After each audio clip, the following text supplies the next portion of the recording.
Dahulu kala, di lembah waktu yang tiada berujung, seorang asura perkasa bernama Banasura, pemuja setia Dewa Siwa, mengukir takdirnya sendiri. Namun keangkuhan yang membalut jiwanya, mendorongnya menantang Basudewa Krishna, sang pelindung semesta. Inilah pula kisah putri jelita yang hatinya terpaut pada pangeran, pujaan hati yang dia temukan dalam mimpinya. Dan Dewa Siwa, terikat oleh janji agung yang telah beliau berikan, berdiri gagah di medan perang, berhadapan langsung dengan Basudewa Krishna itu sendiri. Inilah babad tentang Banasura, sebuah epik agung, kisah yang telah tertulis rapi dalam banyak purana seperti Hariwangsa dan Siwa Purana, kisah yang menenun benang-benang bakti, kebanggaan, cinta dan bentrokan para dewata.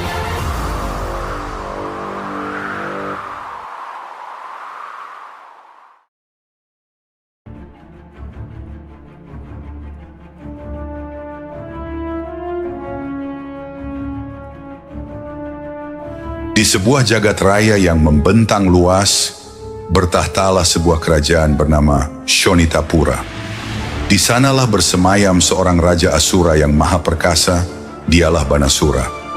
Namanya menggema bukan hanya karena kekuatannya yang tak terhingga dan keberaniannya yang tak tertandingi, melainkan juga karena kekejaman dan kekebalannya dari segala mara bahaya. Ia ditakuti oleh siapapun di seluruh penjuru bumi. Begitu dahsyat kuasanya, sehingga bayangannya sekalipun mampu membuat singgasana para raja bergetar hebat. Bahkan para dewa pun disergap gentar yang mendalam mendengar namanya disebut.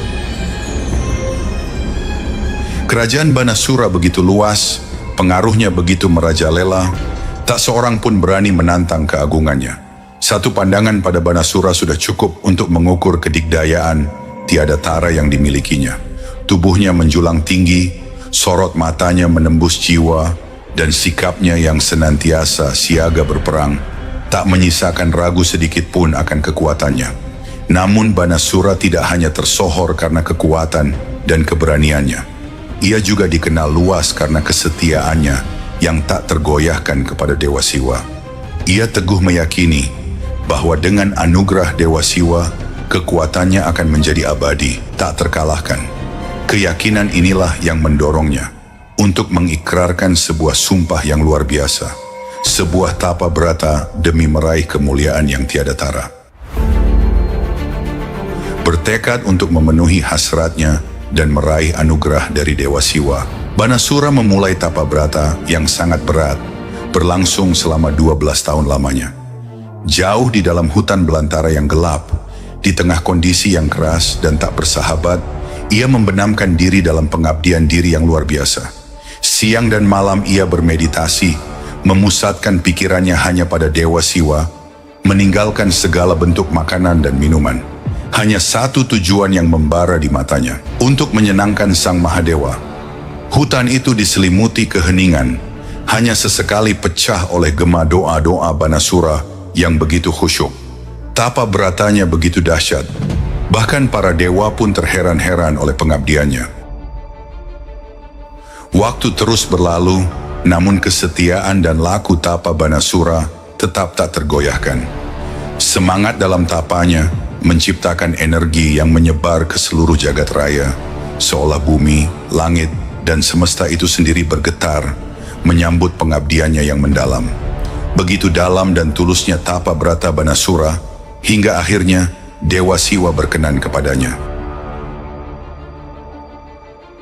Ketika Dewa Siwa menampakkan diri di hadapannya, cahaya ilahi menerangi sekeliling, dan sang dewa memberkahi Banasura dengan janji sebuah anugerah. Banasura memohon bukan satu, melainkan dua anugerah dari Dewa Siwa. Pertama, ia menginginkan kekuatan 1000 tangan, dengan setiap tangan memiliki kekuatan 1000 gajah. Kedua, ia meminta Dewa Siwa untuk berjanji bahwa kapanpun ia menghadapi bahaya, sang dewa sendiri akan datang membantunya. Dewa Siwa yang terharu oleh pengabdian Banasura mengabulkan kedua permintaannya. Pada saat itu juga, Banasura mengalami perubahan yang luar biasa. Dari bahunya, 1000 lengan mencuat, masing-masing dipenuhi kekuatan yang tiada tara, menjadikannya nyaris tak terkalahkan. Kekuatannya kini melampaui batas biasa. Dengan anugerah ini, Banasura menjadi penguasa kekuatan tanpa batas. Kekejaman dan dominasinya mengambil wujud yang lebih menakutkan saat ia menggunakan kekuatan barunya untuk memaksakan kehendak atas raja-raja, para dewa, dan seluruh alam semesta. Namun di balik keperkasaan dan tirani Banasura, tersimpan sebuah sisi lain yang lembut, sebuah sisi yang hanya terungkap pada putri semata wayangnya, Usha.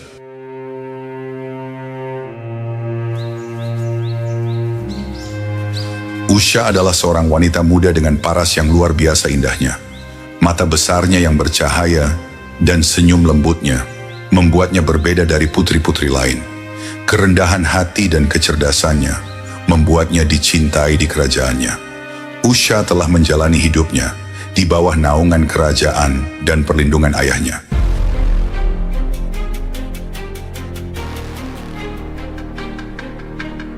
Namun suatu hari, takdir berkehendak lain. Sesuatu terjadi yang mengubah segalanya.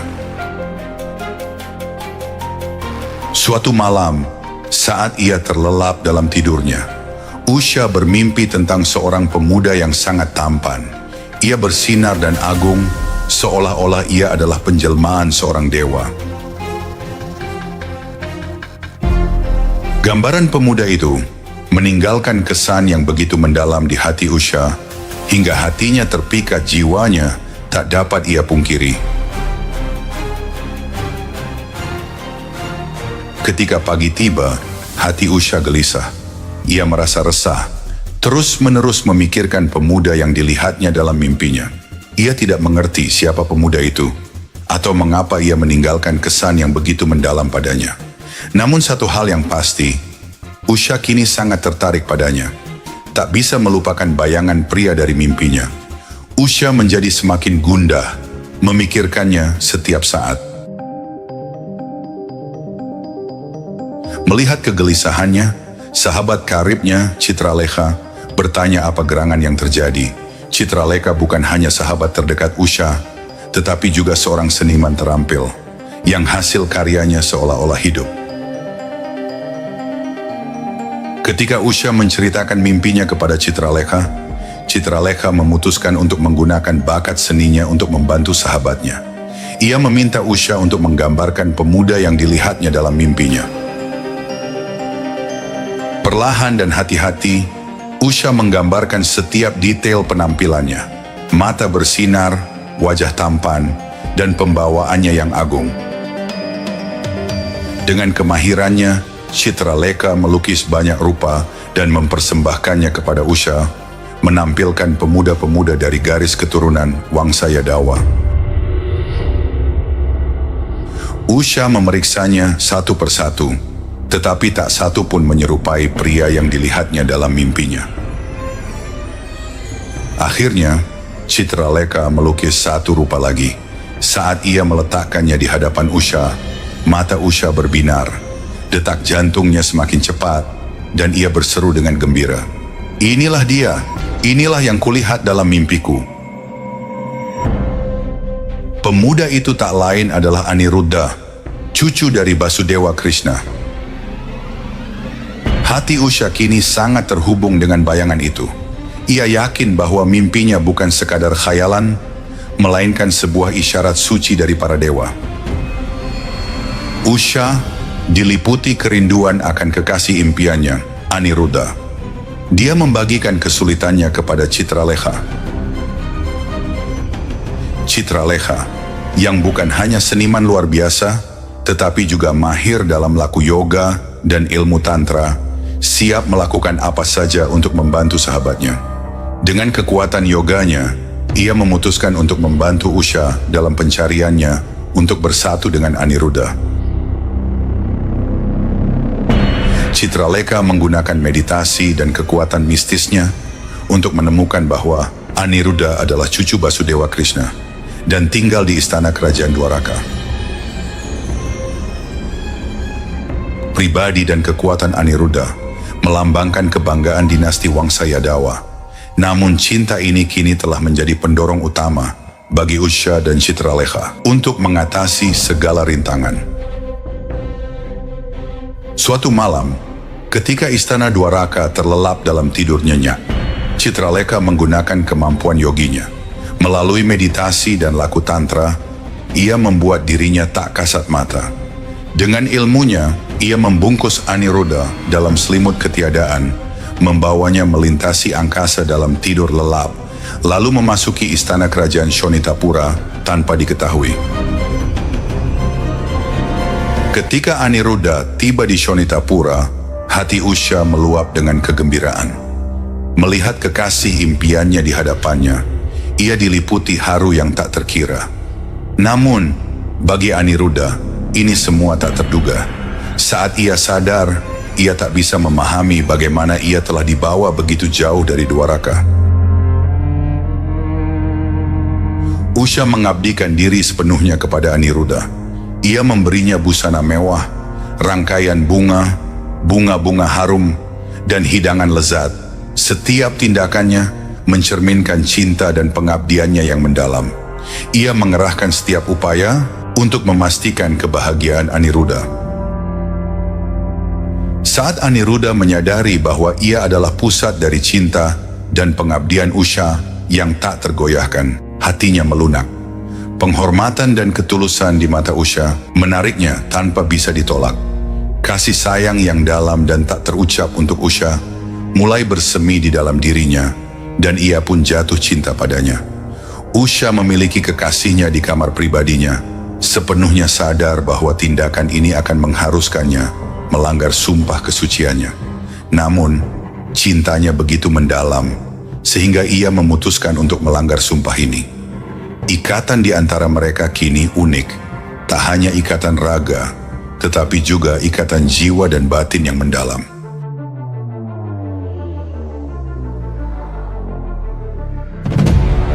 Banasura, Raja Perkasa Shonitapura, yang memerintah dengan kekuatan tak tertandingi dan kerajaan yang luas, tidaklah buta akan tindakan putrinya Usha. Ia tahu bahwa putrinya menyimpan cinta yang mendalam untuk seseorang, tetapi ia belum dapat mengetahui siapa yang telah merebut hatinya. Ketika ia menerima kabar tentang pertemuan rahasia Usha dan Aniruddha, hatinya dipenuhi amarah yang membara. Suatu hari, Banasura menyerbu ke kamar Usha. Ia curiga ada sesuatu yang tidak beres antara putrinya dan kekasih misterius. Dan kecurigaannya terbukti benar ketika ia melihat Usha dan Aniruddha tengah bermain sebuah permainan kuno, tertawa dan tenggelam dalam cinta. Kilauan cinta di wajah Usha tak tertahankan bagi Banasura. Marah membara, ia menerobos masuk ke dalam ruangan. Dengan mantra pengikat mistis bernama Waruna Bandhan, sebuah kekuatan yang tak terlukiskan, Banasura menangkap Aniruddha. Mantra ini begitu dahsyat sehingga membuat kekuatan Aniruddha tak berdaya. Ia tak bisa bergerak seinci pun dan ditawan oleh Banasura. Menyaksikan ini, mata Usha berurai air mata. Hatinya hancur berkeping-keping. Dunia seolah runtuh di hadapan matanya. Ia menyadari bahwa cinta murninya kini telah mencapai titik bahaya. Pikiran Usha dipenuhi dengan duka yang mendalam. Ia bertanya-tanya, apakah ini adalah akhir dari cintanya? Akankah kekasihnya Aniruddha bisa bebas kembali? Banasura menahan Aniruddha sebagai tawanan selama sebulan, merencanakan untuk menggunakan kekuatannya yang luar biasa untuk menghancurkannya. Ketika kabar penawanan Aniruddha mencapai Resi Narada, pertapa bijak yang menjadi utusan antara dewa dan manusia, ia memutuskan untuk bertindak cepat. Setelah mendengar insiden tersebut, Narada Muni segera berangkat ke Dwaraka. Lalu ia memberitahu Basudewa Krishna dan para Yadawa bahwa Aniruddha telah dipenjara di Shonitapura. Maka, inilah bagian pertama dari kisah epik Banasura. Kami akan segera kembali dengan bagian selanjutnya, di mana kita akan menjelajahi bagaimana pasukan Basudewa Krishna maju untuk menyelamatkan Aniruddha, menyulut perang besar melawan kekuatan dahsyat Banasura, dan bagaimana Dewa Siwa sendiri akan memasuki medan perang untuk melindungi pemuja setianya dalam sebuah pertempuran yang akan mengguncang 3 alam. Terima kasih telah bergabung bersama kami dalam babat agung ini. Tetaplah bersama kami untuk kelanjutan kisah legendaris ini.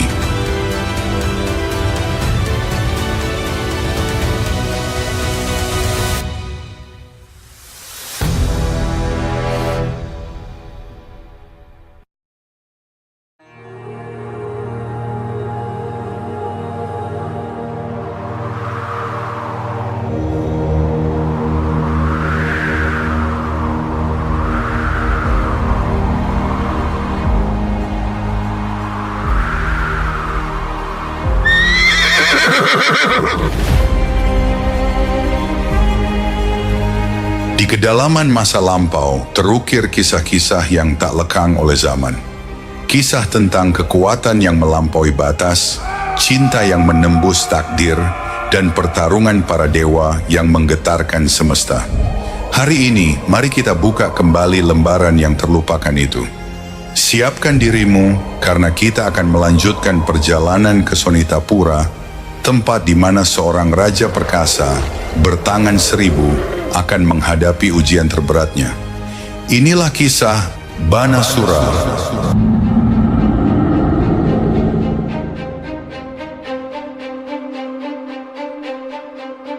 Di bagian pertama kisah Banasura, telah kita ketahui bersama bagaimana ia melakoni tapa berat nan panjang selama 12 tahun. Berkat ketekunannya, Dewa Siwa, Sang Mahadewa, berkenan menganugerahinya 1000 lengan perkasa dan janji perlindungan abadi. Takdir lantas mempertemukan Usha, putri Banasura, dengan Aniruddha, cucu Basudewa Krishna. Benih-benih cinta tumbuh di antara keduanya. Namun asmara suci itu terancam hancur kala Banasura murka, menculik Aniruddha, dan memenjarakannya dalam bentengnya yang tak tertembus. Kini, saksikanlah apa yang terjadi selanjutnya.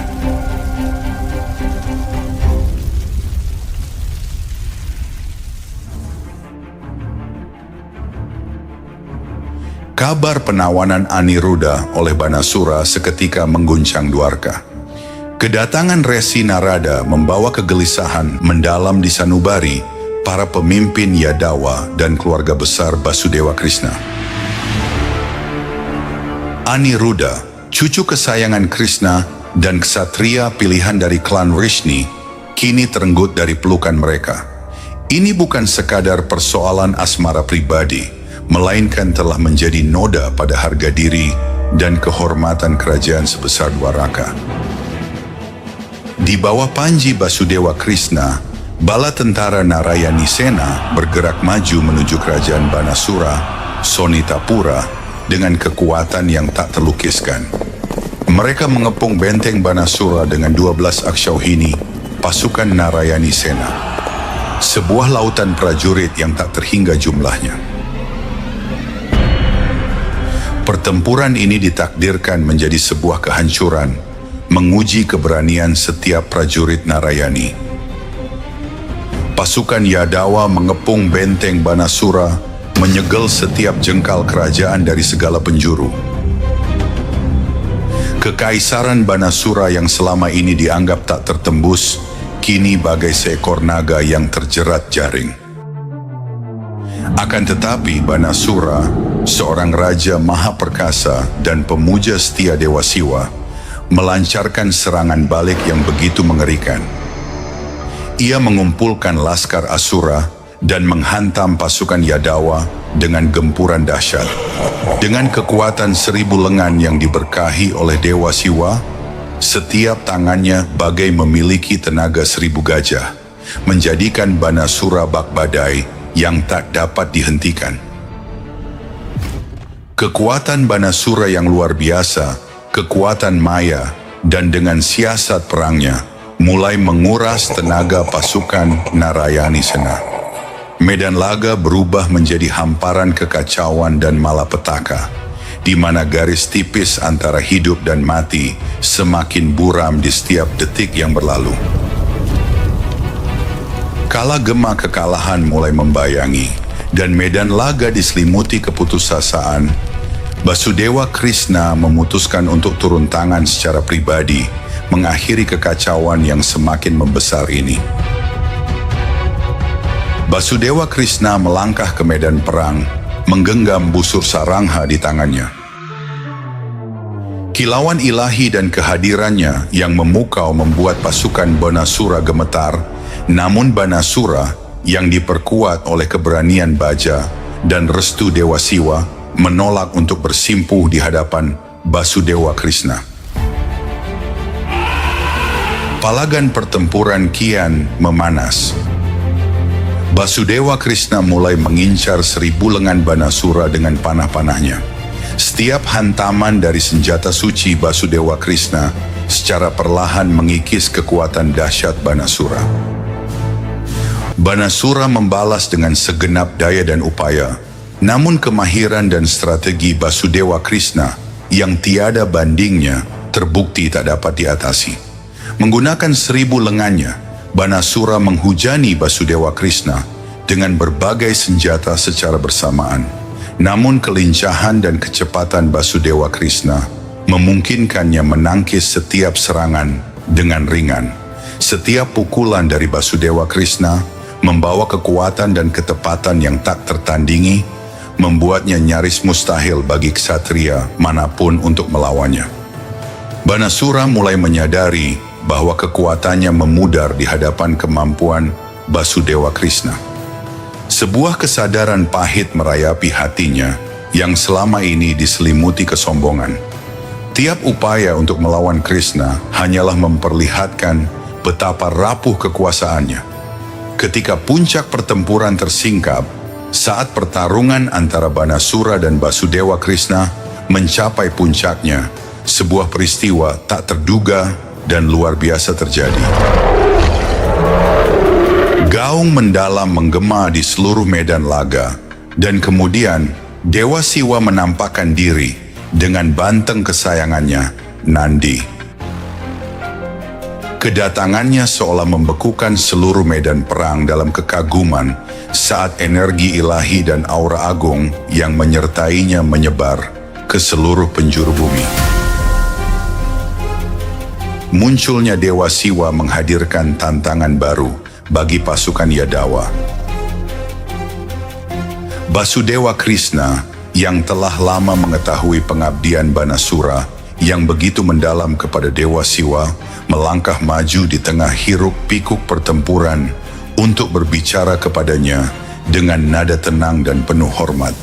Basudewa Krishna memohon kepada Dewa Siwa, "Dewa Siwa, Engkau adalah teladan tertinggi bagi kami semua. Namun aku, Basudewa Krishna, dengan segala kerendahan hati memohon, sudilah kiranya Engkau tidak campur tangan dalam pertempuran ini. Ini hanyalah urusan antara Banasura denganku semata."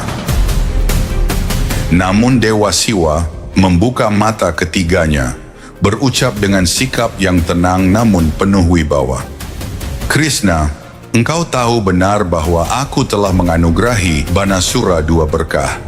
Yang pertama adalah dia akan memiliki kekuatan 1000 lengan, setara dengan jutaan gajah.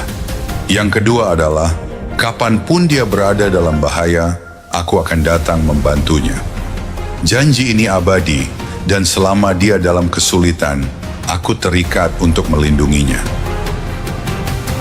Kata-kata Dewa Siwa membungkam seisi medan perang. Basudewa Krishna menatap Dewa Siwa dengan tenang, lalu menundukkan kepala sebagai tanda penghormatan, menyadari bahwa Dewa Siwa terikat oleh janjinya kepada Banasura. Dengan kehadiran Dewa Siwa di medan laga, Basudewa Krishna menerima keniscayaan keterlibatannya.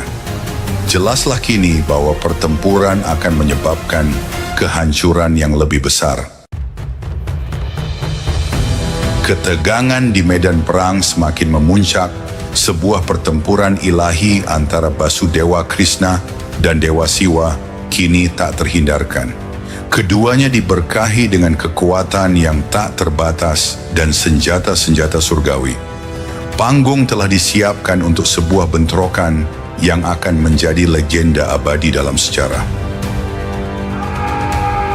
Mula-mula, Basudewa Krishna melancarkan Brahmastra yang dia lepaskan dengan kekuatan yang tak terukur.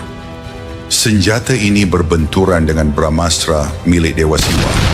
Tabrakan keduanya menciptakan gelombang energi yang luar biasa, menyebabkan badai dahsyat dan gemam yang memekakkan telinga menggelegar di seluruh medan perang. Pertempuran kini telah melampaui sekadar adu senjata. Ia telah menjadi tolak ukur kekuatan para dewa. Basudewa Krishna kemudian membalas setiap senjata Dewa Siwa satu persatu. Ketika Dewa Siwa memanggil Wayawastra, Basudewa Krishna membalas dengan Parwatastra yang diresapi dengan kekuatan gunung, sepenuhnya menetralkan senjata Dewa Siwa. Berikutnya, Dewa Siwa menyerang dengan Agniastra, kekuatan api yang membakar.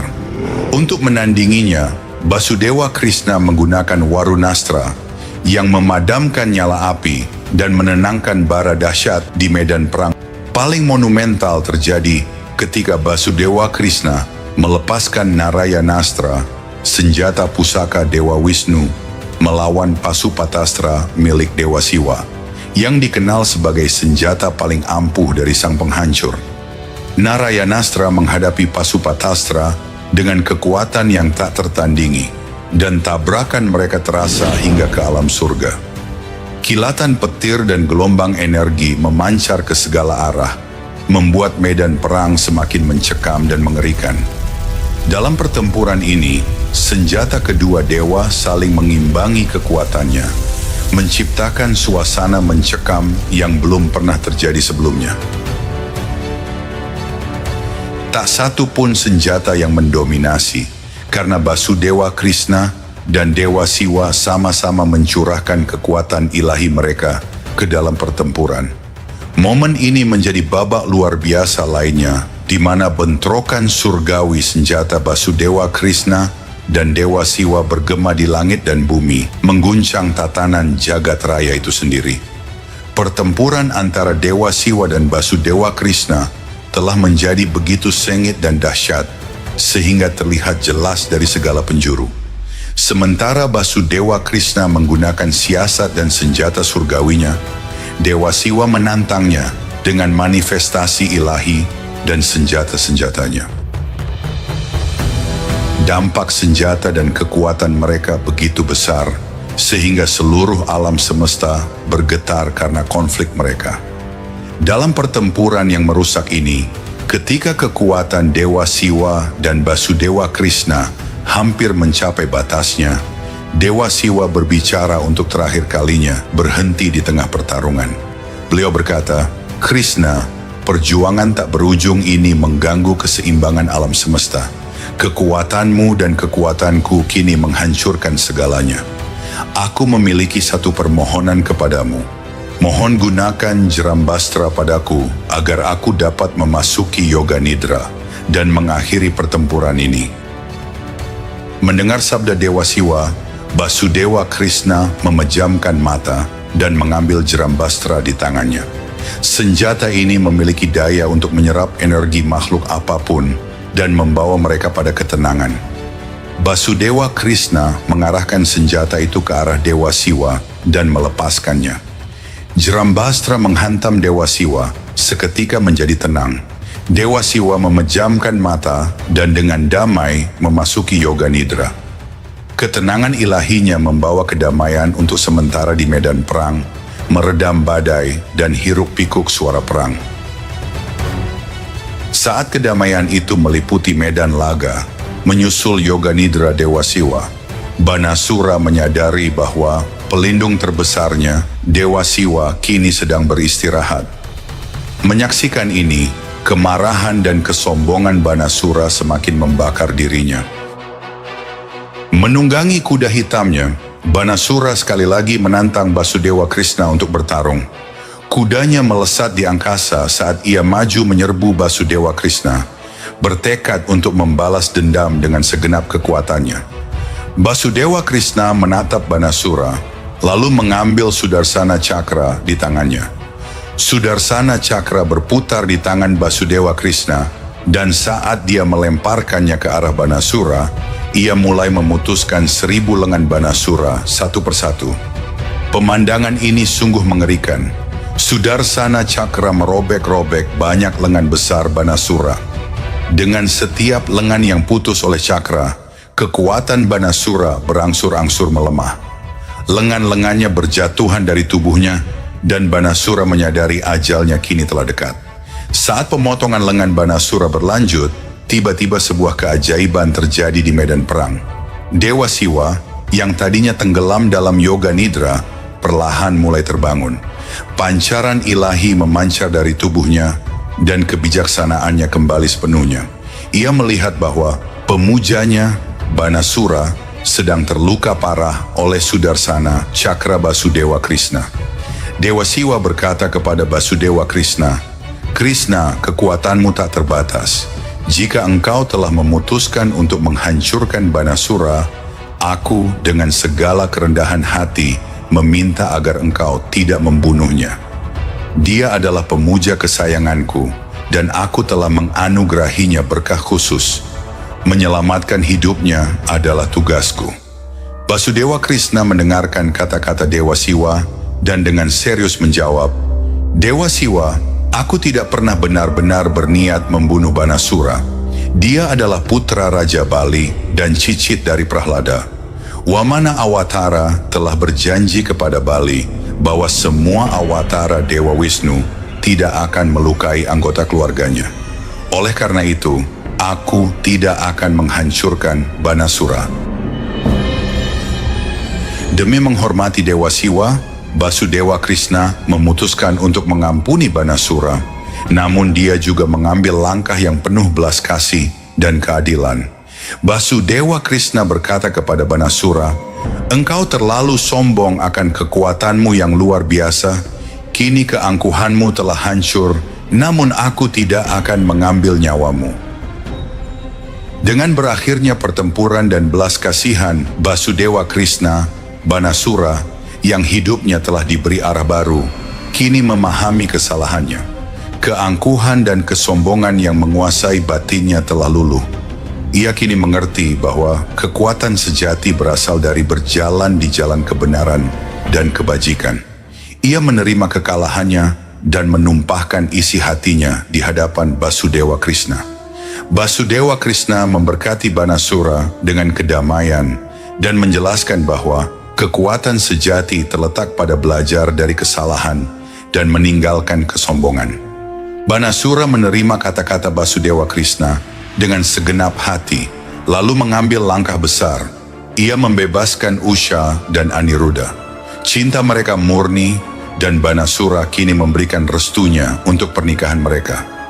Ia tahu bahwa tiada senjata yang lebih hebat dari cinta dan pengabdian. Dengan segala hormat dan kerendahan hati, Banasura menyiapkan sebuah kereta kencana yang megah untuk Usha dan Aniruddha, siap mengantar mereka menuju Dwarka. Kereta itu dihias penuh pesona, dipenuhi suasana sukacita, dan melambangkan permulaan sebuah kehidupan baru. Demikianlah kisah agung yang menuturkan pertempuran dahsyat antara Dewa Siwa dan Basudewa Krishna, jalinan cinta suci Usha dan Aniruddha, serta bakti luar biasa Banasura pada Sang Mahadewa. Semoga kisah ini memberikan inspirasi dan pelajaran berharga bagi kita semua.